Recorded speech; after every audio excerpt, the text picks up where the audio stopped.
A new study has found wide geographic variation in the incidence of fatal police violence in the United States of America. Findings from a new study by Harvard researchers published this week in the journal PLOS-1 has raised concerns of the protesters calling for racial justice and an end to police violence. The study reveals that black people are 3 times more likely to be killed on average than white people during police contacts, and that the rate varies widely by geographic location. Member of Democrats Abroad South Africa, Ricardo Gressel, joins us now to talk about these particular findings.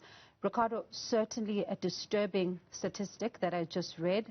Black people are 3 times more likely to be killed on average than white people during police contact in the United States. Certainly this is nothing new. We've been seeing such incidents over the years. What makes them to not go away and keep on happening? Well, I think it goes, and thank you for having me on, in very difficult circumstances and a very difficult situation that we're experiencing in America right now. But I guess the real issue is that it stems from many centuries, going back to the 1700s, of policing. We understand and know what racism is in this country and in other countries besides the United States. But I think what really is the challenge is systemic racism. So what's very frustrating and difficult to deal with, especially when you've dealt with it firsthand, as I have, is the fact that it's institutionalized. So the systemic racism that has been a part of the American fabric since the 1700s, when white nationalists were given the right to round up slaves and lynch them by law. That's where it stems from. So the Americas empowered whites. They empowered whites to perpetuate this racist behavior of redlining blacks in terms of slavery times. And then after 1865, the Emancipation Proclamation, we had 100 years of Jim Crow laws, 100 years of apartheid in America that continued to allow white nationalism and right-wing white thought and behavior and ideology to continue to perpetuate a lie that white supremacy it should be running the land. And I think that's what we're up against now today in the United States in the George Floyd case. And certainly, especially when you look at that particular case, one, really looks at the evidence that is emerging from inside court, but also, what is also important here is that these 2 trials that are now, happening, one inside the courtroom for the jury to decide upon, but outside, whether or not a black man can get justice in America. Well, I think what's been interesting, and I had the opportunity, before coming on the show to just kind of look at some of what's happened. I have not watched the video. I never watched the video from back in 25th of May last year. But I did want to just familiarize myself with, what's happening with the case and with the trial against Derek Chauvin, the police officer who's no longer a police officer for all the right reasons. When I looked at it, I saw that there was a senior police officer. In fact, I believe he's been with the police force there in Minnesota for the longest tenure. And he says that there is a need for force when a suspect is if you're not able to keep the suspect in control. And he said the way you explain that is simply if they're handcuffed and they're on the ground, that's enough. That's enough to say that you've got control of the situation. I think what you're seeing in terms of the protest is the fact that this is inhumane behavior. Besides it being racist, it's simply inhumane behavior to treat people as animals that you can put under your knee for over 9 minutes until they die.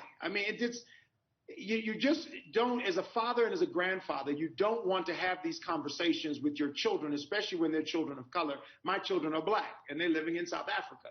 And whether they're in South Africa or the United States of America, I want to be able to have a conversation with them that talks about humanity from the standpoint of we are all created equal. But unfortunately in America, what we're seeing now is that was not the case. It was not the case when it was written. It's not the case in terms of the way it was enforced. And we just pray that the protests don't fall on deaf ears and that finally maybe not only just Black Lives Matter, but many people who see humanity as critical and as paramount will find that what's happening now in the Derek Chauvin case is an opportunity. It's an opportunity for us to progress instead of going backwards. And when we look at the study, it says that the Chicago metro area had the largest racial inequity in police killings, but certainly not the only one. Well, it's interesting that you should bring up Chicago because although I'm from California, born and raised, originally I lived in Chicago for some years.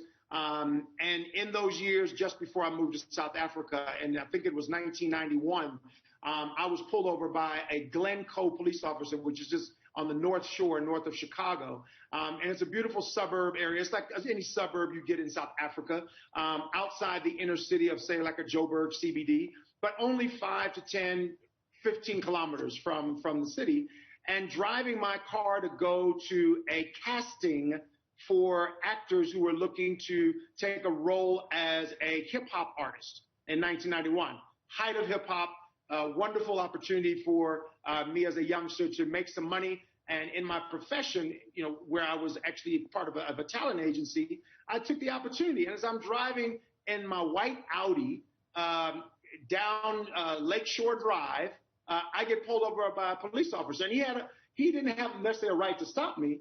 But when he did stop me, I found I had violations, against my license that I just wasn't aware of. And I should have not been driving because my license was suspended. That wasn't the issue. The issue was when I was pulled over and following protocols as we do in the States, hands on the steering wheel, don't rush to get your driver's license or anything, speak kindly to the officer. After we went through all of that sort of protocol and courtesy, I was asked if I have any gang affiliations. And furthermore, put handcuffs on me in the back of the car and downtown, as we call it, at the police precinct. And I'm trying to figure out, how do I get out of this situation?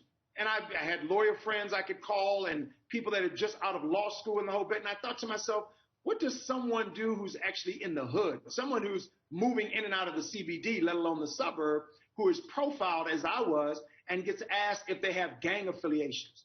I don't think they would have gone off the way I did, where I was able to have people help me to get through it. I wasn't able to file a case against the police officer, but it was just silly what he did. It was a stupid thing for him to ask me if I have gang affiliations, and he did it because I'm black. We continue our conversation with Ricardo Gressel, who is a member of Democrats Abroad South Africa. Ricardo, just before the break, you are recounting your own experiences with a police officer in the United States. But I just want to latch on to that and talk about the issue of generalization, the suspicion that each time an officer, approaches a black man, they either have an affiliation to a gang or they've got previous, criminal records. As a result, when they stop you, you have to do what you've just described to us now, which is the process of being nice, of not reaching for a license earlier, and all of that. How much of a role does generalization play in the perpetuation of the stigmatization of black people in the U.S.? Everything. Absolutely everything. I mean, it's referred to it as profiling or redlining. And I can just remember, growing up in high school, we get our license at 16 years old, and I was fortunate to get my what we call hand-me-down 1972 Toyota Corona. And you're just grateful that you got your own car. But it's that time, it's that moment when you start driving that the independence comes in, your freedom comes in. And so as a young teenager, you're excited about that opportunity, but you are, as a black person and as a black male especially, you're fearful. And I was coached certainly to be careful and to make sure that you do the right things in terms of protocol if you get pulled over. But you just saw too many incidences in the, for me, early 80s of just unfair circumstances of black folks, especially black males, getting pulled over for some random stop and then either not seeing them again or hearing stories of how they were just beat to a pulp. And the thing is that we had no evidence of it. We had no camera phones. There were no pictures, no video. The closest we got to it was in 1991 with Rodney King. And that was the first time we had seen it. And that footage only came out actually during the trials. It wasn't even, it didn't get submitted because there was an issue with Rodney King. It got issued because of the fact that they'd looked back on evidence. So when I think to, my childhood and I think to my adolescence, and as I said, growing up children, it just hasn't stopped. And I think what's, I guess, a saving grace is the camera phone. It's a pity that now we have to hold the camera phone up when we actually should be helping people. But God knows that if you step into a situation, even if you're a police officer, to try to help someone who's in need for humanity's sake, that you could be ostracized or worse.